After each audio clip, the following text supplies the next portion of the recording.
आज के इस वीडियो में हम सीखेंगे कि कैसे आप अपने मोबाइल पर ई सम्मन ऐप इंस्टॉल कर सकते हैं। सबसे पहले आपको प्ले स्टोर पर जाना है और प्ले स्टोर पर जाने के बाद आपको ई सम्मन लिख देना है, फिर सर्च कर लेना है। ई सम्मन नाम का ऐप इंस्टॉल होने लगेगा। यहाँ ये आपको बताते चलें कि ई सम्मन इंस्टॉल करने के लिए आपकी आईडी ICGS पोर्टल पर जो आपका मोबाइल नंबर है वह सेम होना चाहिए। इसका कहने का मतलब ये है कि ऐसा नहीं होना चाहिए कि आपका जो मोबाइल नंबर है वो दूसरा हो और आप जो यहाँ पे दर्ज कर रहे हैं वो दूसरा हो। दोनों मोबाइल नंबर ICGS आईडी पर सेम होगा, तो उसके बाद आपको डिजी लॉकर पोर्टल पर वो रीडायरेक्ट करेगा। आगे आपको इस वीडियो में इस चीज़ को समझाया जाएगा और आप कैसे तामील करेंगे ये इसको भी बताया जाएगा। अभी यहाँ पर आप देख रहे हैं अपनी स्क्रीन पर ऑथेंटिकेट योरसेल्फ नाम का एक ऑप्शन आ रहा है। तो हम यहाँ पर वो नंबर फ़िलहाल आपको सिखाने के लिए दर्ज कर रहे हैं। अब जैसे ही हमने उस नंबर पे क्लिक किया एक OTP आ गया। इस OTP को दर्ज करेंगे और OTP दर्ज करने के बाद अब एक और ऑप्शन आएगा जिसका हमको पहली बार रजिस्ट्रेशन करने के लिए भरना ज़रूरी है। अभी देखिए, अभी आ गया आपका नया मोबाइल नंबर, मेरी पहचान डिजी लॉकर का। अब फिर से हम मोबाइल नंबर दर्ज करेंगे और यहाँ पर आप सबसे पहले जनरेट OTP का ऑप्शन आएगा। अगर आप फर्स्ट टाइम यूज़र हैं तो sign up for DigiLocker, आपने अपना नंबर डाला, जनरेट OTP आया, फिर आपके पास OTP आएगी, फिर उसके नीचे जो भी आपकी पर्सनल इन्फॉर्मेशन है उसको एक बार आपको भरना पड़ेगा। अब भरने के बाद फिर आप जैसे ही डिटेल भरेंगे आप ई सम्मन ऐप पर चले जाएंगे। इस क्या क्या डिटेल है, इस डिटेल आपकी नॉर्मल जो आपका फुल नेम होता है, डेट ऑफ बर्थ होता है, जेंडर होता है, यूज़र नेम होता है और पिन होता है। पिन मतलब जो पासवर्ड आप करना चाहते हैं इन टर्म्स ऑफ डिजिट। तो आप अपना नाम भर देंगे, डेट ऑफ बर्थ भर देंगे, जेंडर भर देंगे, एक यूज़र नेम आप कुछ भी भर देंगे, अंडरस्कोर लगा देंगे या जो भी आपको लगता है एक यूनिक नेम होना चाहिए वो आप भर देंगे। पर हाँ, डेट ऑफ बर्थ एकदम एक्यूरेट होनी चाहिए, सही होनी चाहिए।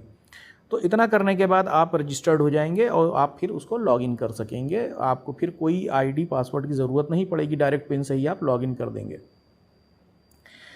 यहाँ ये बात आपको बताना मैं बहुत ज़रूरी समझता हूँ कि इसका जो इस्तेमाल है वो बहुत ही ईजी है। लोग ये समझ रहे हैं कि इसमें बहुत ज़्यादा दिमाग लगेगा, ऐसा कुछ भी नहीं है। ये बहुत ईजी ऐप है। ये जो पहले सम्मन तामीला जो कागज़ पर होता था और मैनुअल रख रखाव होता था, उस चीज़ से आपको आज़ादी मिल गई है। ये डायरेक्ट न्यायालय भेजता है थाने को और थाना एलोकेट करता है आपको, और जैसे ही आप जाते हैं आपको जाना है उसके एड्रेस पर जहाँ पे आपको सम्मन तामील करनी है और सम्मन तामील करने के बाद आपको वहीं पर जमा कर देना है। वो सम्मन डायरेक्ट बगैर किसी देरी के आपका पहुँच जाता है न्यायालय, संबंधित न्यायालय।